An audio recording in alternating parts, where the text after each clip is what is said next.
Assalamu alaikum warahmatullahi wabarakatuh. Alhamdulillah wathanau lillah wassalatu wassalamu ala rasulillah wa ala alihi wa ashabihi wa mawalah mabad. Tulikuwa tunaendelea ndani ya mwezi huu mtukufu wa Ramadhani kuwa tuishi na kitabu cha Mwenyezi Mungu subhanahu wa ta'ala, Qur'ani,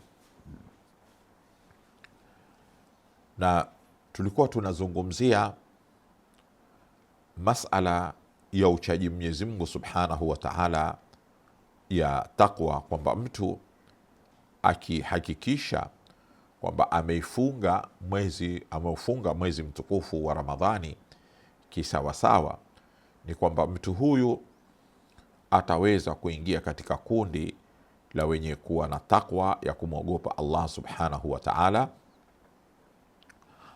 Na taqwa kama vile walivyozungumza ulama ni kwamba ni kuwa na hofu mwanadamu katika maisha yake ya kumwogopa Allah subhanahu wa ta'ala, na kuwa kitabu cha Mwenyezi Mungu ndiyo manhaji ya maisha yake. Alamalu bitanzil, amalu bitanzili ni kuwa kitabu cha Mwenyezi Mungu subhanahu wa ta'ala ndiyo manhaji ya maisha ya Muislamu, na kwamba Muislamu huyu mwenye takwa huwa ni mtu mwenye qanaa, yani ni mtu mwenye kutosheka,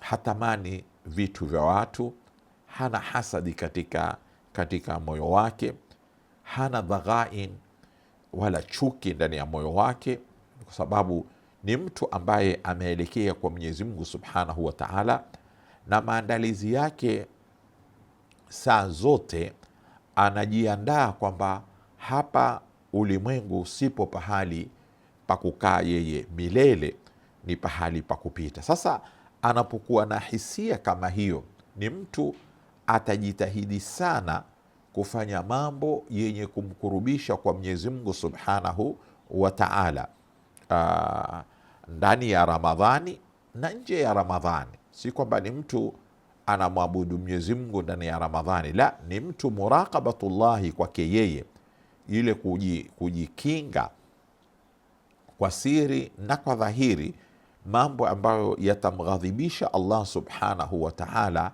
anajiepusha nayo, ili aingie katika watu wenye kupendwa na Allah subhanahu wa ta'ala, kwa sababu Mwenyezi Mungu subhanahu wa ta'ala ameweka sarahatan kwamba inna Allaha yuhibbu almuttaqin wa yuhibbu almuhsinin. Allah subhanahu wa ta'ala anawapenda watu wenye takwa na anawapenda watu wenye kufanya ihsani, kuwafanyia watu wengine ihsani. Kwa hivyo wewe mtu ambaye unajitahidi katika kurifikia hili lengo ambalo limetajwa katika mtu anayetekeleza ibada hii ya saumu, sababu saumu ni madrasa ya taqwa. Hakuna ibada nyingine yoyote ambayo mtu kutwa mzima yake ataka ajilinde asikosee katika taa yake ile zaidi ya ibada ya saumu, kwa sababu kutoka alfajiri mpaka jioni yako wewe atakana uwe na ijtihadi ya kuilinda ile ibada isiharibike. Sasa huku ndiko kupatika ndio takwa. Anake kule mwanadamu anapokuwa na ihsas na shuur za kwamba mimi nisimkosee Mwenyezi Mungu subhanahu wa ta'ala, kwa niko katika ibada ya saumu ya kujikurubisha kwa Mwenyezi Mungu subhanahu wa ta'ala, ihsasi hii, shuuri hii feeling ambayo unayo ndio feeling ya taqwa inayotakikana awe nayo Muislamu katika maisha yake saa zote. Sasa ukiwa na hisia hii, ni kwamba wewe utaingia katika watu wenye kupendwa na Mwenyezi Mungu subhanahu wa ta'ala, na unapopendwa na Mwenyezi Mungu subhanahu wa ta'ala ni kwamba wewe utakuwa umefaulu kwenye dunia yako na akhira yako. Yani kufaulu kwa hakika kwa mwanadamu ni yule ambaye ataondoka katika dunia hii akiwa ajua kwamba Allah subhanahu wa ta'ala yuko radhi na yeye. Manake mwanadamu akipata radhi za Mwenyezi Mungu Subhanahu wa Ta'ala, kule anapoenda mashukio yake yatakuwa ni mashukio mazuri.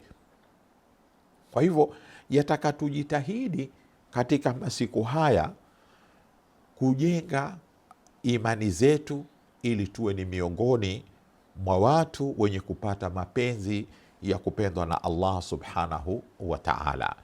Mwenyezi Mungu Subhanahu wa Ta'ala atusamehe madhambi yetu na atupe takwa katika nyoyo zetu. Wassalamu alaikum warahmatullahi wabarakatuh.